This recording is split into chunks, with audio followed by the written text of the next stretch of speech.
right, let's go ahead and call the meeting to order. By the way, after the pledge, I would like to take an extra long moment of silence. The Keene County Commissioner, Chairman, Commissioner Pingy died last night, and so I'd like to take a moment to think of him and his family. I pledge allegiance to the flag of the United States of America, and to the republic for which it stands, one nation, under God, indivisible, with liberty and justice for all.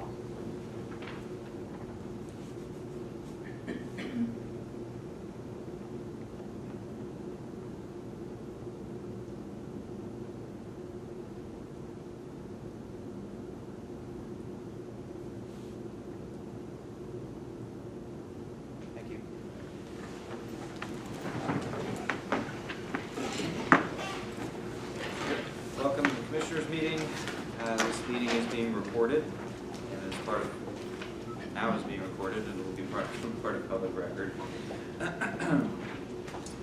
Since the last time we met as a board, we have not had any executive sessions, official or otherwise. The only time that a majority of the board was together, to my knowledge, was many instances where Commissioner Eggleston and I crossed paths during the tornado disaster recovery last week.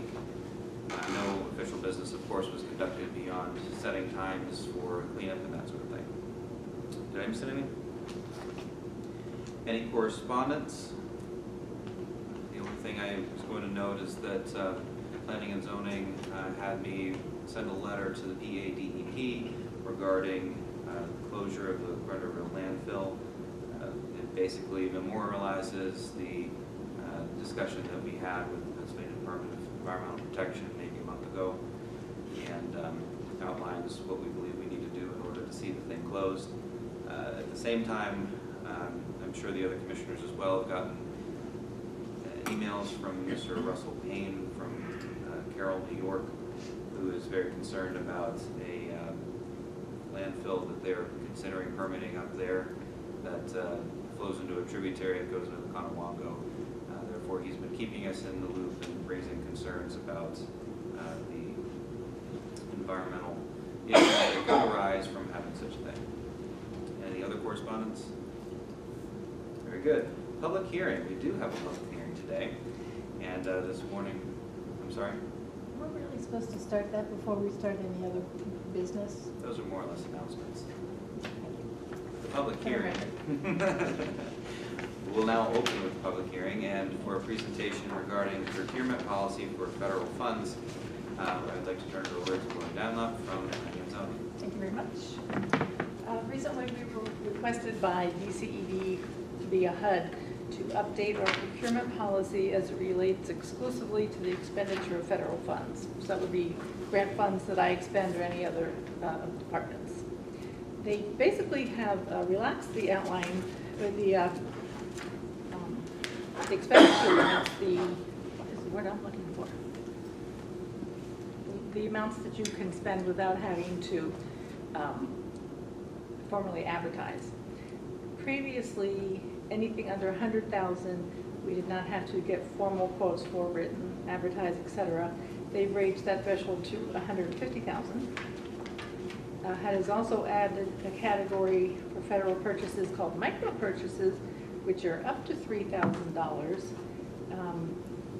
We do not have to get any kind of quotes for that.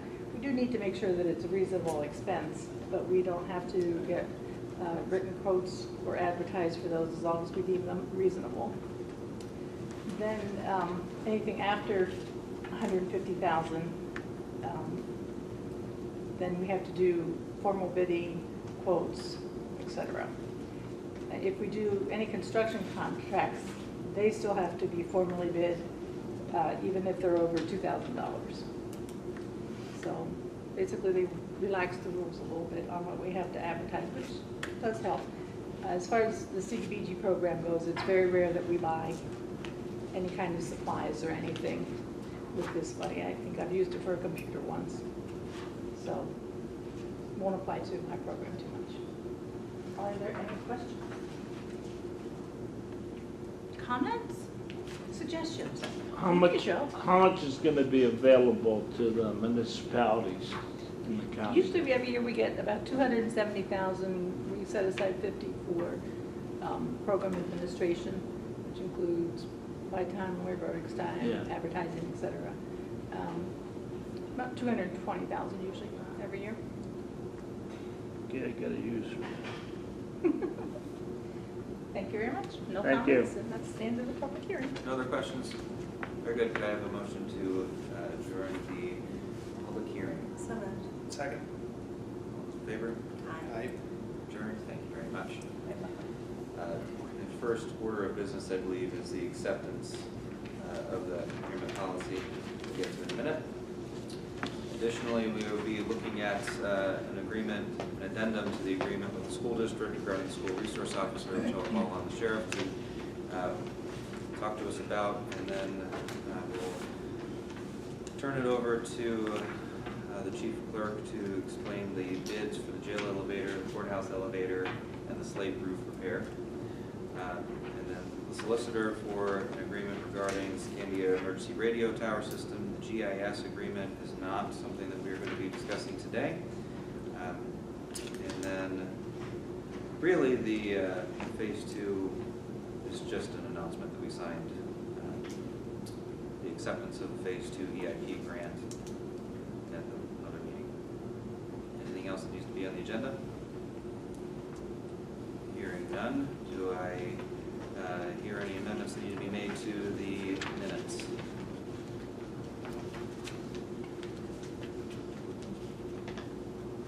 Very good. Let's move on to the proclamations, and then we'll come back to the fiscal report. Commissioner Eggleston, would you please read the Mental Health Awareness Month proclamation? Mental Health Awareness Month 2019. Whereas on behalf of the citizens of Warren County, Pennsylvania, we are pleased to join Forest Warren Department of Human Services and Forest Warren Mental Wellness Association in promoting May 2019 as Mental Health Awareness Month in Warren County. Mental health is essential to everyone's overall health and well-being. All Americans experience times of difficulty and stress in their lives. 1 in 5 American adults will experience a mental health issue this year. Promoting the Awareness Month provides individuals in the mental health community an opportunity to educate the public and policymakers about the social and financial effectiveness of services available. Prevention is an effective way to reduce the impact of mental health conditions. There is a strong body of research that supports specific tools that all Americans can use to better handle challenges to protect their health and well-being. Mental health conditions are real and prevalent in our nation. With effective treatment, those individuals with mental health conditions can and do recover and lead full, productive lives. Each business, school, government agency, healthcare provider, organization, and citizen shares the effects of mental health issues and has a responsibility to promote mental wellness and support prevention efforts to reduce the impact of mental health issues. Therefore, we, the Commissioners of Warren County, do hereby proclaim May 2019 as Mental Health Awareness Month in Warren County. We also call upon the citizens, government agencies, public and private institutions, businesses, and schools in Warren County to recommit our community to increase awareness and understanding of mental health. The steps of our citizens can take to protect their mental health and the need for appropriate and accessible services for all people with mental health conditions. And I would just add that obviously Forest Warren Department of Human Services fully supports this proclamation along with Forest Warren Mental Wellness Association.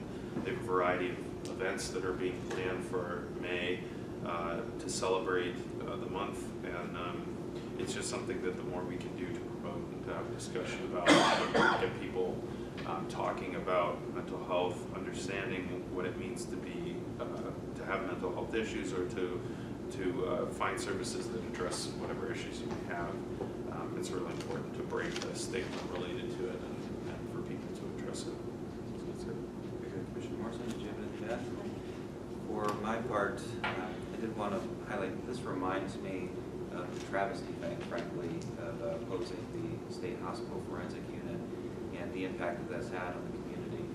I still hope to double down this year to make progress on helping the inmates that are in the Warren County Jail suffering from mental health issues.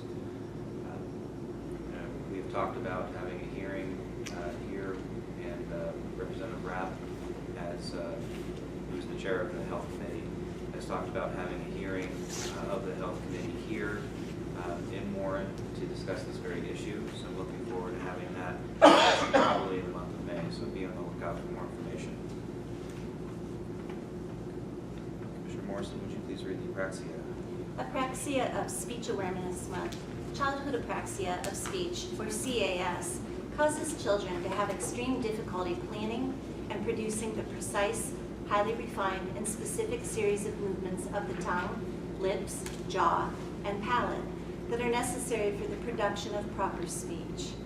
And whereas it is among the most severe of speech and communication problems in children. And whereas while the act of learning to speak comes effortlessly to most children, those with apraxia endure an incredible and lengthy struggle. And whereas although not life-threatening, it is life-altering, as families are left to cope with the emotional, physical, and financial challenges of having a child diagnosed with CAS. And whereas without appropriate intervention, children with CAS are at high risk of secondary impacts in literacy and other school-related skills. Whereas we encourage insurance providers and schools to recognize the critical need to provide adequate speech therapy and other services so that the impact of this disorder can be minimized and so that affected children can grow into productive, contributing adult citizens. And whereas every child should be afforded their best opportunity to develop speech, and whereas with early intervention and appropriate therapy, most children with CAS will learn to communicate with their very own voices.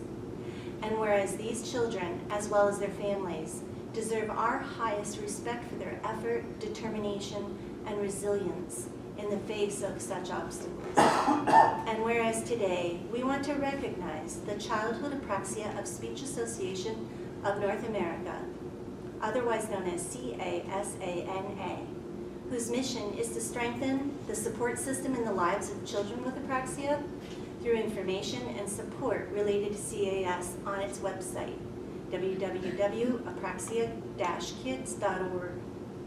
Now therefore be it resolved that we, the Commissioners of Warren County, hereby proclaim May 2019 as Apraxia Speech Awareness Month in Warren County. Commissioner Morrison, do you have anything you want to add?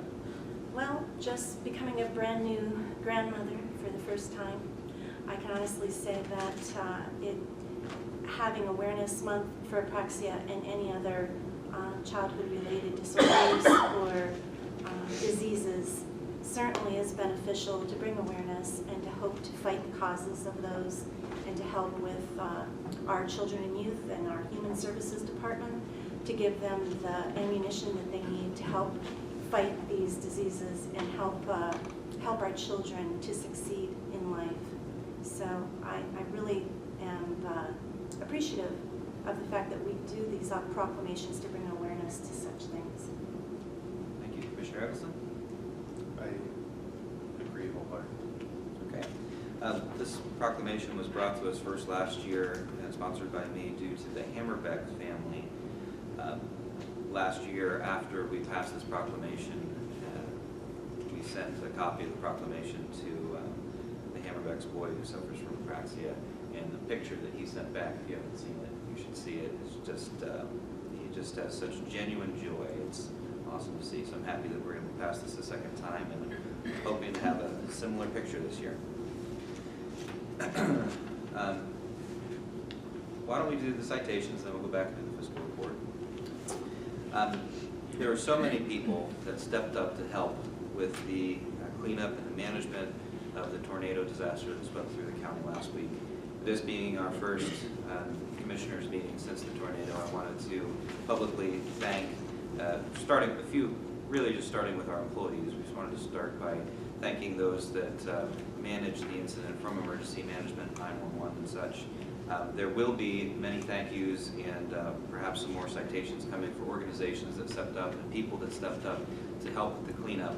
But again, today I wanted to start specifically by thanking some of the first responders, especially that work for the county. Ken McCorrison, Scott Rose, and Cale Ask stepped up immediately as the emergency management department and stayed up through the night. I went down to the emergency operations center and we stayed up through the entire night doing damage assessments, preparing statements and getting media familiar with our concerns and cautions. And they did an exemplary job. They were cool under pressure, and I can't thank them enough for their work. Same thing goes for the 3 911 dispatchers that were on duty, Zach Raines, Shashawn Mays, and Scott Nugent. They all did an exemplary job of, again, keeping cool under fire, and I got many compliments from the various agencies that had to communicate with them, from the fire departments to police departments, saying that they did a fantastic job. Wanted to take a moment to thank Mike Wadlow, who is the North Warren Fire Chief, but he's also the Emergency Management Coordinator for Conomago Township, which was at least initially believed to be the most significantly hit. Warren County Sheriff's Office stepped up immediately, and they had to provide security and do coordination. They did an excellent job, and I want to thank the sheriff and his officers for their fine work. Brian Bowl and Matt Nordine also stepped up immediately to help with, well, Brian did a bunch of things. I mean, not only is he fire chief, but he also helped the Department of Public Safety that night, starting with the damage assessments, and he did an excellent job of coordinating the maps and helping us figure out exactly what was hit and what the path of the tornado was, so we could get out and help people immediately. And Matt Nordine did a fantastic job of helping get this warehouse secured. So I would like to publicly thank them, and we've included in the packet citation for excellence for the Sheriff's Department and then all the employees that I just listed. Again, I do intend to bring back to the next board meeting a list of people to thank that helped with the cleanup, but I just wanted to start with the employees and thank them publicly. Any comments? I'd just like to say that I'm incredibly proud of the work that was done by the county, both the county employees and then also the townships and everybody that was involved in this. Ken McCorrison, our public safety director, and a lot of the folks related to public safety that are cited here and others responded as well, in my opinion, as they possibly could have. And as a result, the cleanup effort was faster than perhaps it might have been otherwise. A lot of the damage and long-term challenges that we might have had were reduced and limited due to their response. There was less of a chance of injury and loss of life, especially with the number of electrical lines that were down and a lot of the other things related. So I don't know how, in my opinion, they could have conceivably done a better job than they did. They did. So I think that these citations of excellence are well deserved across the board, and really just proud of everybody that was involved in it from start to finish. Just a really impressive effort in a very difficult situation that I don't think anybody was really prepared to deal with, maybe, or maybe didn't want to deal with. I guess it's a better line. They were well prepared. That's why it turned out as well as it did. I think everybody would have been happy to have a nice Sunday night, and it was a disaster. So they handled it. Thank you, Commissioner Morse. Did you have anything to add? I did want to say that I think Ken McCorrison has stepped up and done an excellent job as our new director. And although I was not available, I was in Pittsburgh dealing with my dear friend who was close to his death. Ken did call me and keep me in the loop, and I very much appreciated that. And I can't tell you how much I appreciate being kept in the loop and being called and being given play-by-play and what was happening. And Ken did that for me, and I very much appreciate his diligence in taking care of this situation. Good, thank you. This time I would ask for the fiscal report. We have the fiscal report in your packet. We have about $400,000, $600,000 and $450 in the Erie bank account. We will be probably tapping the TAN here within the next week. I did the paperwork the Treasurer's office dropped off today for you to sign. And we are expecting some additional tax revenues from municipalities in the coming week. So depending on the inflows, we're not going to pull it today, but maybe sometime next week we'll probably get the second amount. Very good. So just looking at this, we still are below what we have had to pull for the previous 5 years, right? Yeah, usually by this time, the last at least 4 to 5 years, I don't remember the 4th and 5th year exactly, but it's been at least $1 million, $1.5 million by this point in each given year. And what would you attribute that to, Eric? I postponed a lot of payments, not like by transferring them to the latter parts of the year once we get the tax revenues in. We spend a lot of money in the first quarter historically, and to outside entities. I contacted them in January and asked if we could restructure our timing of our payments, and all of them are very happy to do that. So most are out till at least June, in most cases, or after. So we're able to hold that money and use it for our operations instead of borrowing them this is the first part of the year. That's a significant amount. Any questions for the fiscal director?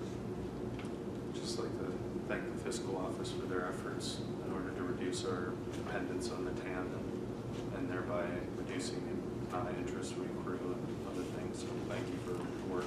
Very good job. Very good.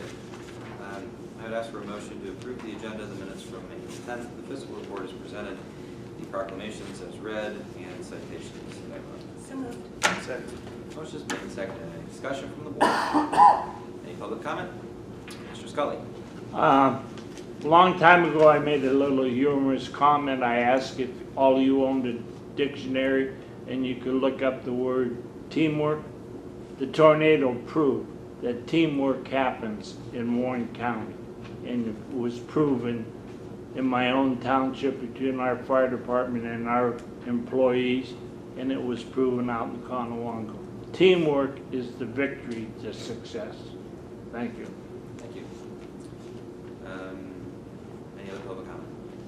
All those in favor of approving the agenda, the minutes of fiscal report, proclamations, and citations, please say aye. Aye. Motion carries. The only old business on the agenda would be the GIS agreement. As I stated, it's not ready to be voted on. First order of business then is resolution 3137, which is the resolution regarding the procurement policy for expenditure of federal funds that was discussed in the public hearing a few minutes ago. Are there any additional questions for Ms. Stumknott? Very good. Is there anything more you wanted to say? I did want to add that there was a change in the federal procurement guide, and it was called 2 CFR Part 200. So that's what we are adhering to with this change. Okay, did you get that? 40 minutes? CFR 200, you said? 2 CFR Part 200. CFR 200. Andy, Frank, Ralph. Very good. Code of Federal Regulations.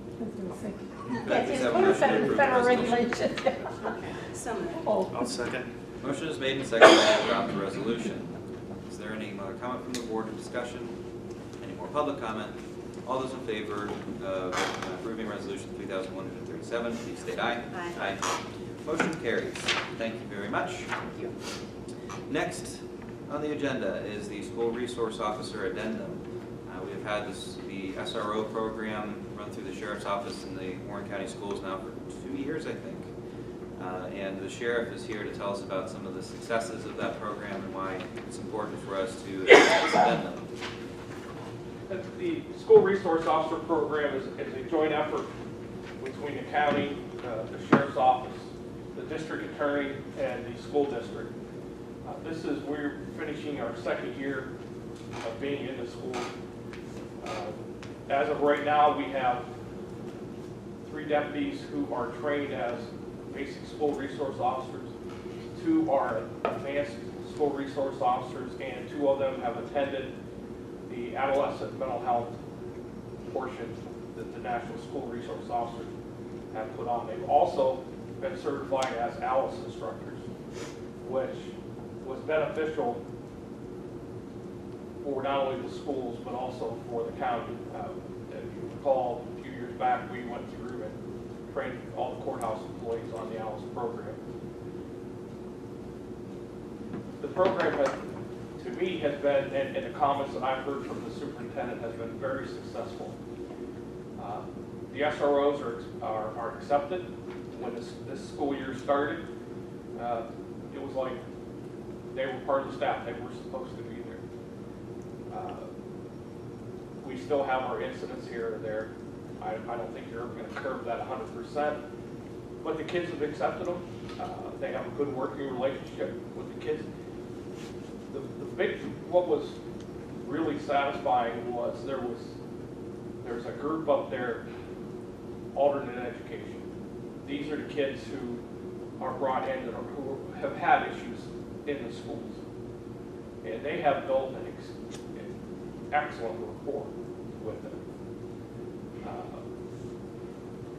The SROs are getting phone calls at night from kids talking about problems, some of their concerns, and that's very telling to me. And one comment an email that I had gotten was that the staff, they think they're doing a phenomenal job. They command respect in how they carry themselves. We've had our bumps here and there, but I think overall it's been a very successful program. We're trying to spin off that. The first was the DARE program. We were looking at bringing back the DARE program and having the SROs teaching the DARE program. That's on hold until there's another program that's out. It's called LEADS. It's put on by law enforcement. And it's more, the information is more up to date than the DARE program. I believe in both programs.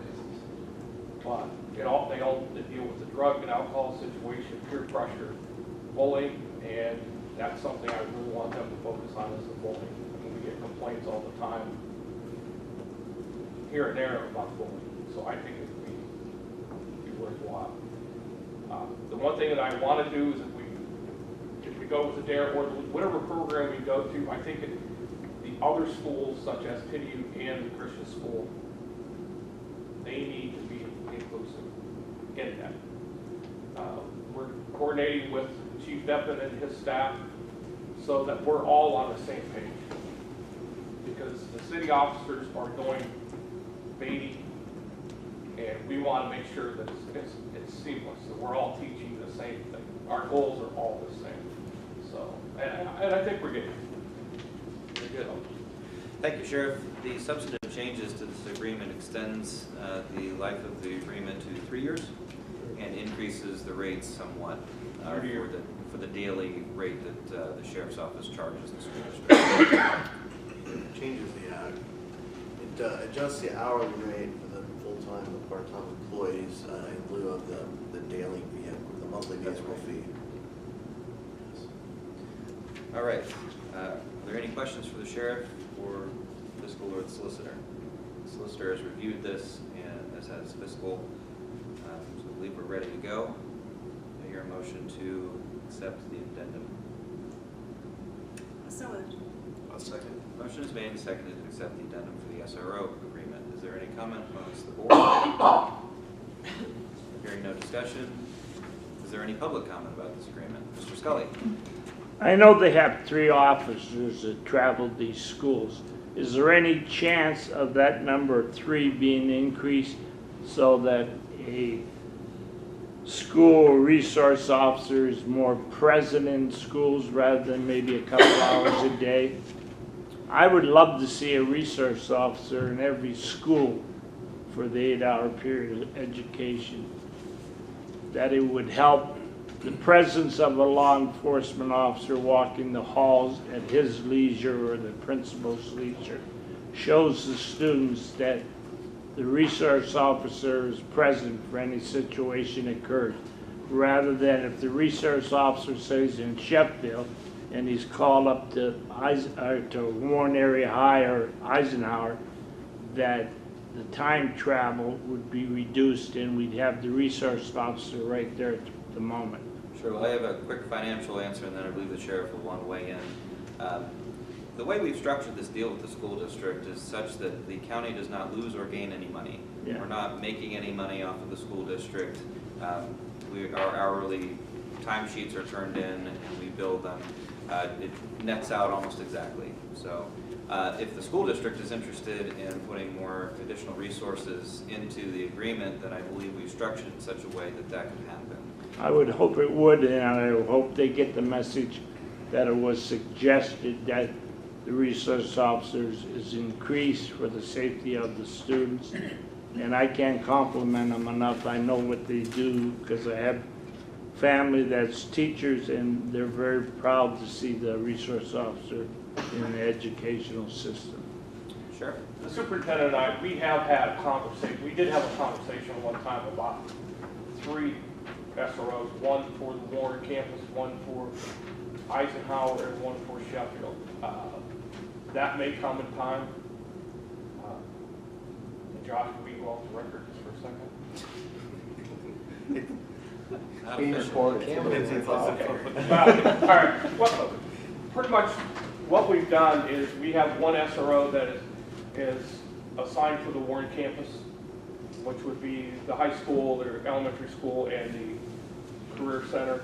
The second one is alternating his time between the other buildings.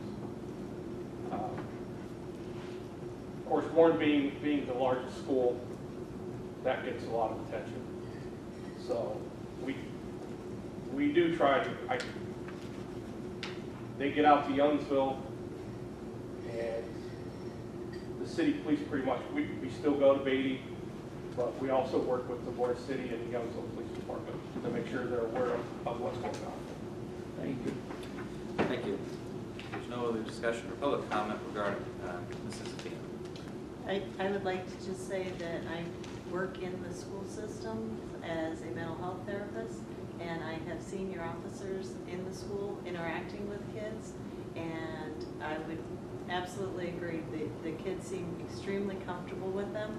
They seem like a part of the system, and it seems like no matter what school I'm going to, I see a sheriff's car out there, and they are in there, and they're not sitting around. They are interacting. They're in the classrooms. They're in the hallways, and I think it gives everybody a sense of security. Good. Thank you. Good. If there's nothing else, the motion was made and seconded to adopt the addendum to the school resource officer agreement with the school district. All those in favor, please state aye. Aye. Motion carries. Next on the agenda, we have 3 awards. As you're probably all very well aware, we entered an agreement with First Internet Bank several months ago in order to provide financing to make capital improvements to the courthouse as well as the annex building and I believe that's it. Oh, the jail, excuse me. So the ABM agreement that was subsequently adopted had a scope of work that included HVAC systems and replacing, I believe, the 1925 roof over here and such, but left certain other needs, such as the leaking slate roof over the main courtroom, the jail locks, the jail elevator, the courthouse elevator, and signs. It did not include those in the scope of work. Therefore, the chief clerk was asked to coordinate with maintenance department, fiscal, etc., in order to procure bids to do that scope of work. We've received bids for the jail elevator, the courthouse elevator, and the slate roof repair. At this point, the quotes that we have, well, let me back up. The financing with ABM was not complete we got more financing than we needed for the ABM agreement. The difference between what ABM is using and the total line that we took out is in excess of 1.1 million, and we intend to use that, or the plan, the proposal before us today is to use 345,000 of that to fix the slate roof, 23,000 for engineering, 192,000 plus 179,000 for the jail locks, 193,000 to replace or repair the jail elevator, 230,000 to work on the courthouse elevator, the one that is here that goes all the way up to the 3rd floor, and then 12 grand to get signs, better signage here at the courthouse, for a grand total of $1,175,556.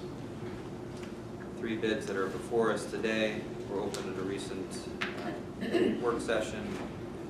I've already listed the amounts.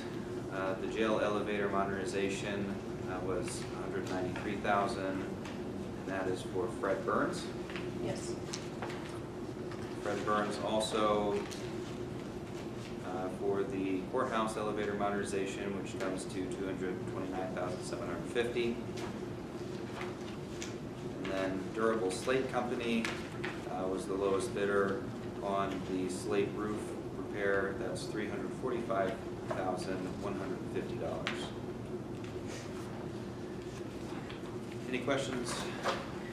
Now, the durable slate, the base bid of $330,650, that's the base price. The slate replacements for the $7,000 that I have listed, I've estimated another $50,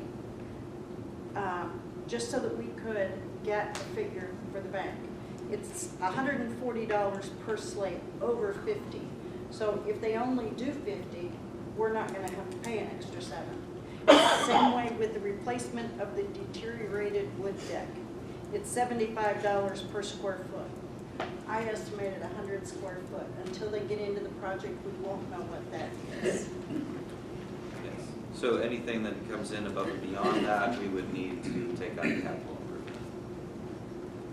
It could be less than that. It could be. I'm hoping it will be less than that.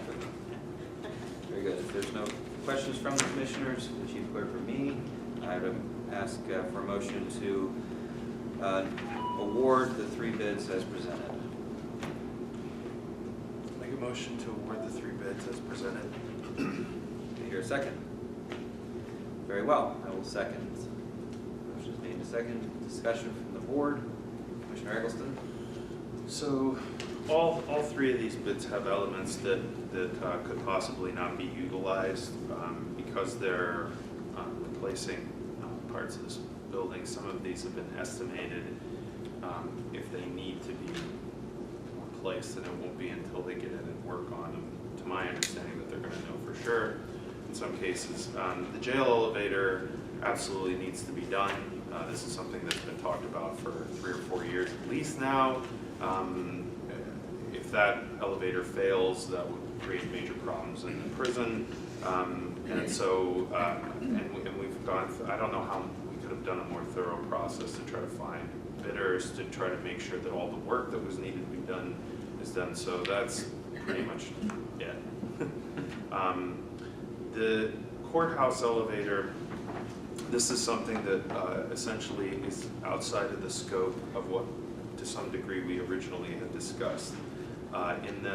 After reviewing that elevator needs essentially to be replaced at some point. What's been done up to this point with the work of the maintenance director is to try to come up with bids that would allow us to just replace the electronics in the elevator, replace parts, and basically what they've come back with is really the elevator itself needs to be replaced. For anybody who works here, they know that elevator is down quite often and needs to be repaired. At this point, since we're doing the rest of the projects, it seemed to make sense to just include this in the package. Originally, we were hoping that this would be between $50,000 and I think $80,000 originally. So obviously, the fact that we're in the 150 range, is double the price in order to replace the elevator. But if we don't do it now, within the next couple of years, we'll probably have to do that anyway. And then finally, the roof bid, which is in the $300,000 range. Originally, we wanted it to be around $160,000. Well, I shouldn't say originally. When we shifted resources in the ABM project to address this specific issue, we were hoping it'd be around 160. It's in the $300,000 range. I would keep in mind that when we originally had this quoted or discussed as a part of the ABM project, we were looking at $1 million project originally to redo the roof. So frankly, I think that this is well within the range of working on the roof and repairing it to the state that it needs to be in order to have a long-term solution to both the deterioration of the 1925 edition, and then I can never get the dates right, and then obviously the stuff over the main courtroom that needs to be, the various metal plates that need to be repaired in order to fix some of the seams in order to prevent any water damage on the roof, further water damage. So I feel very comfortable with this. Obviously, this is the only contractor that we can get to bid on this. That does not surprise me considering the age of the roof and the amount of work that needs to be done on it. It's a historic building. There aren't many contractors that are capable of doing this, so I'm just happy that we got a bid from a reputable contractor at all. And so with that, all of this falls under the realm of the money that we had already requested to be spent as a part of the ABM project. This doesn't represent any kind of a drastic, this isn't a new project. These are projects that we've been working on. We're just now getting the bid so that we can actually pull down the financing that we've already requested. Anything else? So, Commissioner Morrison? I think it's no secret to anyone that I was not in agreement with the ABM agreement, nor the financing. I feel that the process that we undertook was not the most economic process for the taxpaying citizens. And I feel that this is a considerable loan that the two of you agreed to undertake. And with that said, I think that there was other methods which we could have pursued to do some of these projects in a more timely or in a timely fashion over the next few years instead of taking a loan out to such an amount. So with that said, that's how I feel about it. Thank you. From my perspective, I am absolutely thrilled that we are dealing with these long-standing issues and that they are finally almost settled. It's no secret that the commissioners have been discussing all of these issues, from the Slate roof to HVAC to the jail elevator, for years now. And frankly, it's become kind of a monotonous conversation, and I am happy that it is almost coming to a conclusion.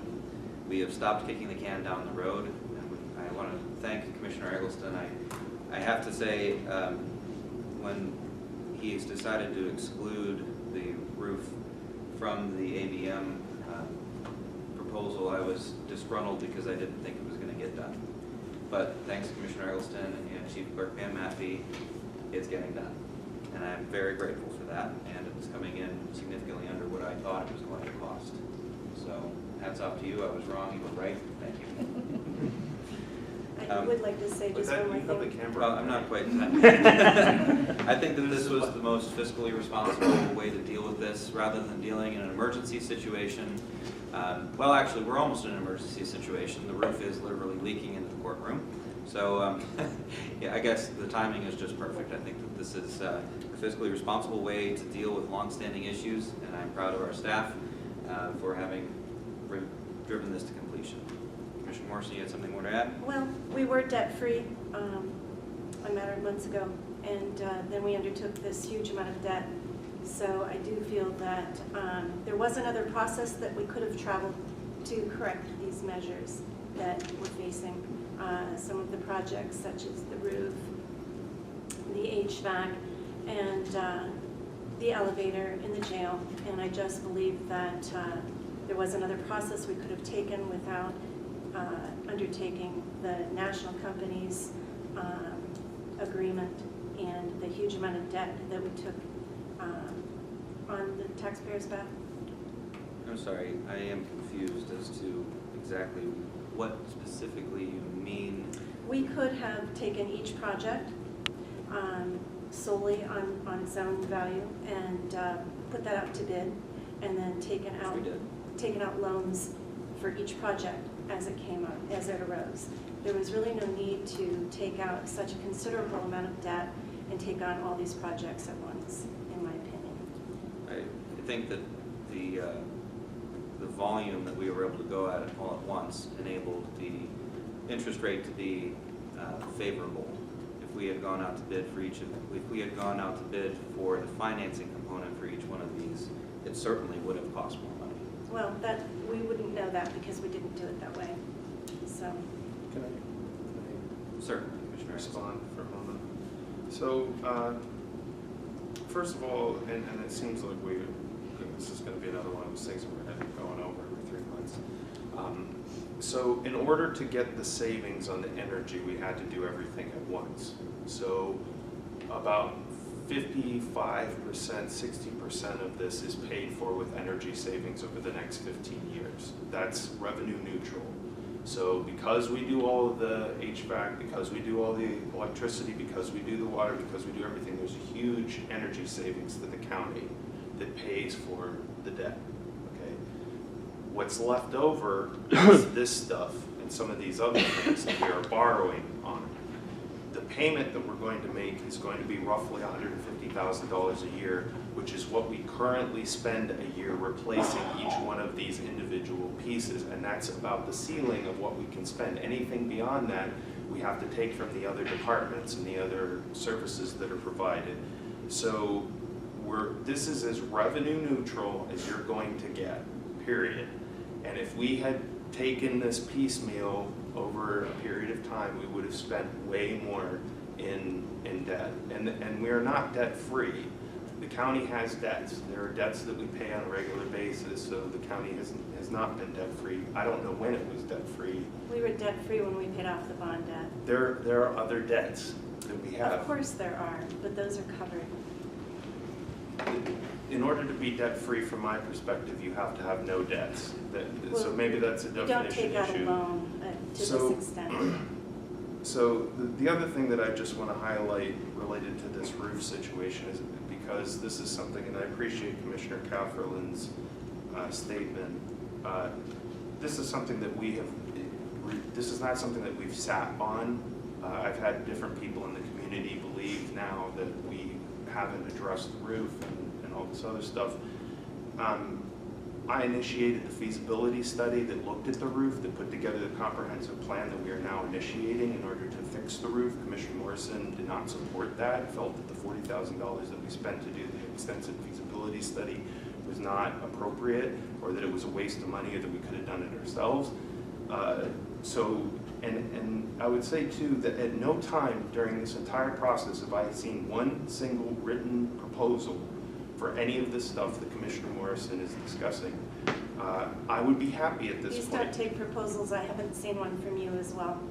We've had multiple written proposals that have been emailed to everybody in this board to work on these issues.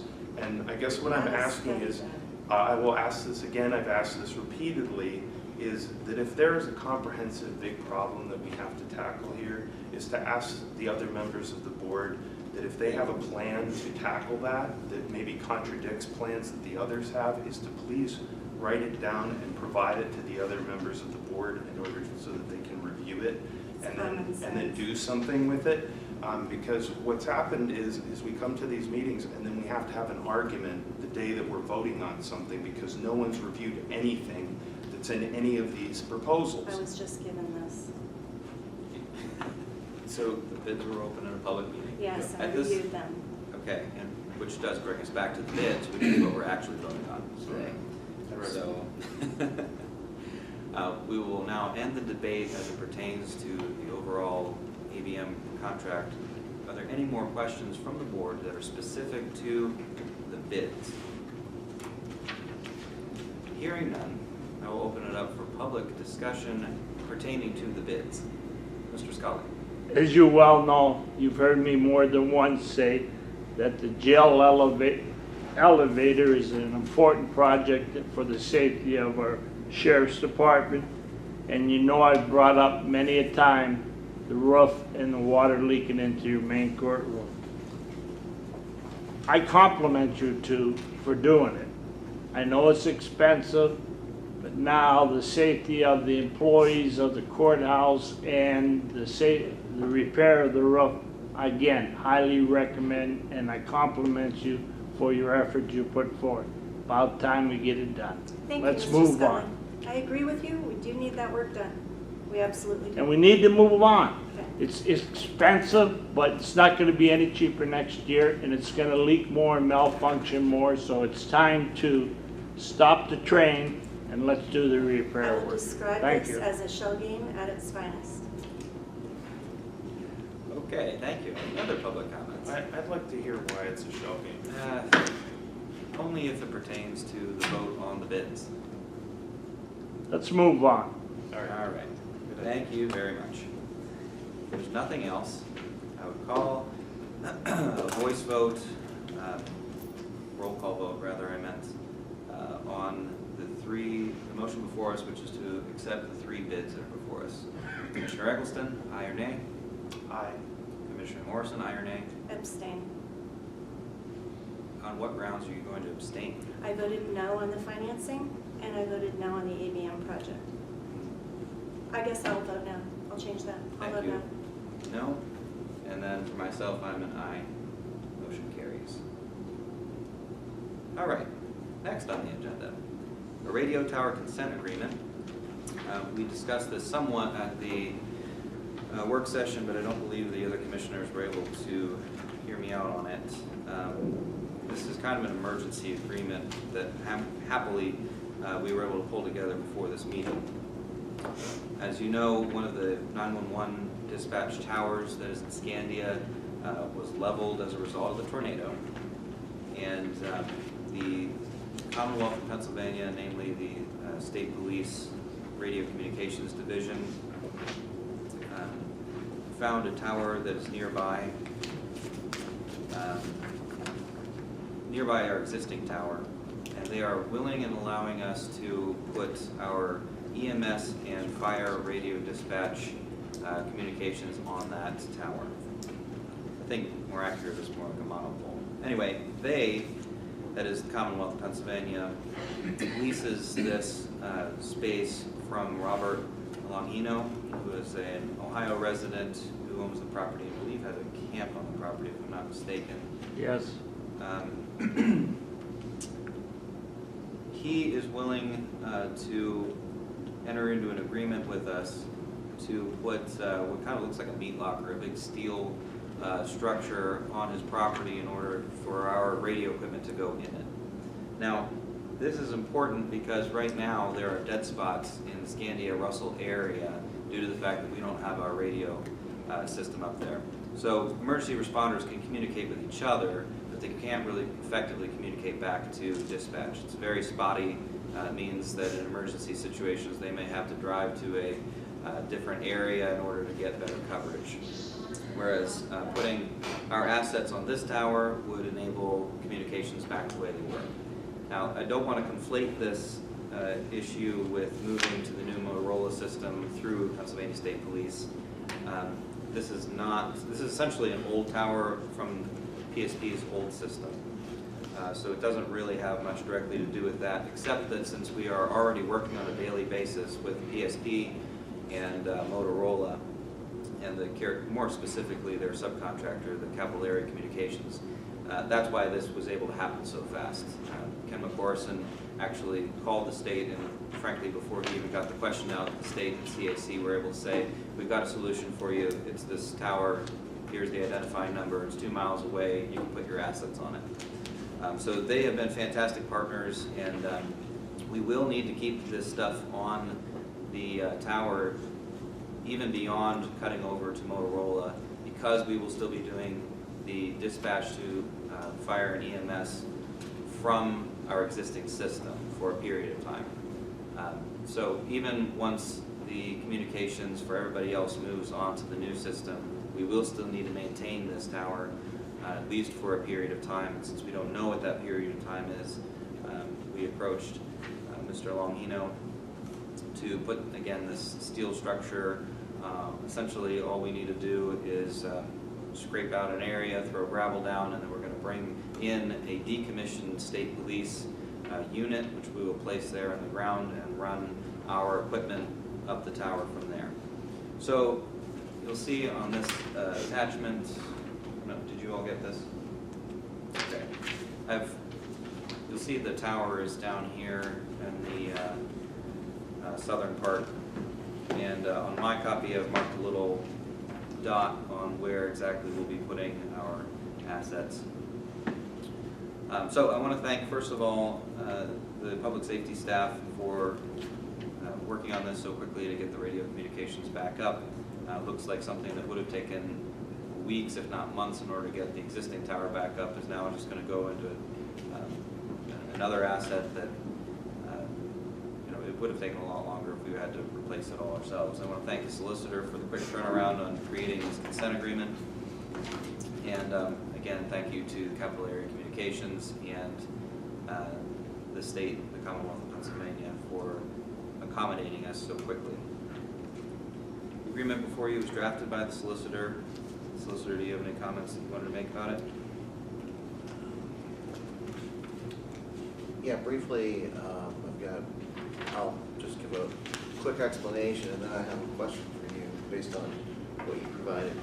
I was provided a copy of the underlying license agreement that Mr. Longino executed with the state, and reading that made it clear that I didn't want to set this up as really a standalone separate agreement with Mr. Longino any more than necessary. It's best to understand that there were consent provisions within the license agreement that the state was required to comply with in order to allow a third party to use space on the tower or to install additional facilities on site. So what we did was I planned this as a demonstration of Mr. Longino's consent, and in consideration of giving that consent, the county would pay the consideration that was agreed upon. I am going to make a point to you. Apparently we had some discussion as far as one edit before this, and then I have to bring up another point based on what you said. Prior to the meeting, we thought that we would need a concrete pad. Apparently, the concrete pad is now optional. So under section 2 on page 1, where I drafted said facilities shall include but not be limited to A, B, and C, I would say said facilities may include. So I would strike shall and add the word may. And then secondly, if this is not an agreement that the county will need for the entire duration of 10 years, then I would propose to add a clause to section 3 that gives the county an option to terminate its payments upon 90 days notice. Because currently there's no termination clause. No, I had a discussion with Ken Corson this morning prior to sending this around for circulation to understand what the county's needs were, because I presume that the county would need to be able to communicate via radio up in Scandia for a long period of time. Based on what he told me, there wasn't, my original understanding was that we may want to leave the option open for even a time beyond 10 years. There's a number of different contingencies apparently the county may have to anticipate in regard to being able to communicate up there. So my communication with Mr. McCorson led me to actually be able to extend the agreement beyond 10 years, but we really didn't contemplate in our discussion any need to eliminate just make the Why agreement. don't we just step aside for just Okay. Yeah.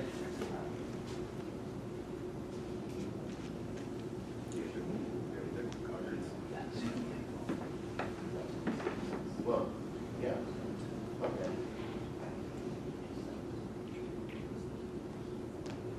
Point of order? It was not needed, no executive session was needed, I just needed to clarify something. Okay, yeah, I mean, understanding what you said now, I drafted the agreement as I was told the terms were, so really there isn't another edit that's necessary. I'm sorry, Commissioner Morrison. I just think there should have been a point of order. I think that that was inappropriate. Based on what basis? This is a public meeting. Well, Needed to clarify something. Then you could have called an executive session. There's no need for an executive session. If you'd like an executive session, you may make a motion for an executive session. I would like to make that motion. I'd like to know what was. I'll second that. Motion is made to go into executive session. This will really only take 60 seconds, so please don't go anywhere. Okay. Session is this. Chemical She met with the property owner. They agreed to 10-year. We don't know how many years this is going to take. Put a smile on your face, Jeff.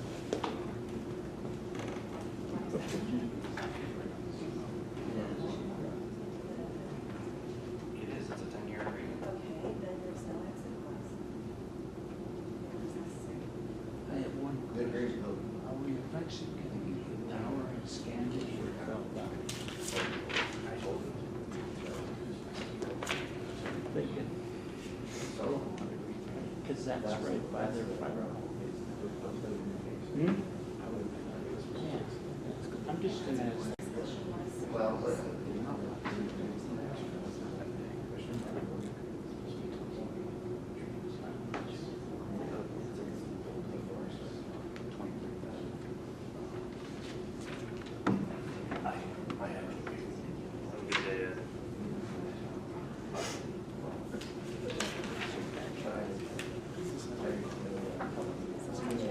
Has anybody checked outside to see if the sun's still shining? It was when I walked in. Okay, I hope it's, I need to cut my grass there.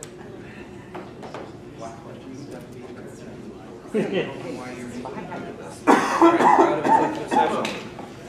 I can't. Made my presentation, the solicitor has made his presentation. Is there a motion to accept the agreement? Should you move out of executive session? I called it out of executive session. Okay. So moved. Second. Motion is made and seconded to adopt the agreement, radio tower consent agreement before us. Is there any comment from the board? Is there any public comment? Mr. Scully? I'm just curious, and I know you settled it with your solicitor and that. Scandia Fire Department eventually gonna have that same tower that fell down replaced, or are we gonna stay with this? We would go with this one. All right, that's all I wanted to know, because I was getting a little confused there, and Yeah, the tower that fell down was leased by the county, and by the fact that it is no longer there, we're out of that lease. I believe. okay, but They may choose to rebuild it, but for what purpose, I don't know. Okay. That's not my property. But I compliment you on trying to doing what you did for the fire service, because, you know, as I well know, Scandia runs with ours sometimes, and Scandia is in the outlying area, and I know the residents of Scandia and the fire department is very appreciative how you corrected the miscommunication problem that there was. Very good, thank you. Any other public comment? Mrs. Zafino? How much is the lease, the yearly lease? I believe That was it- brought to the public. Section 4, the annual term shall run from effective date to the initial amount of rental payment. It shall be $2,566.38 and shall increase annually by 2%, including any years beyond the initial term.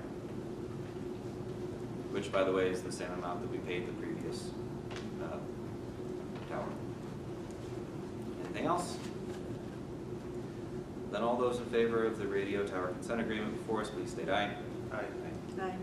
Motion Motion carries.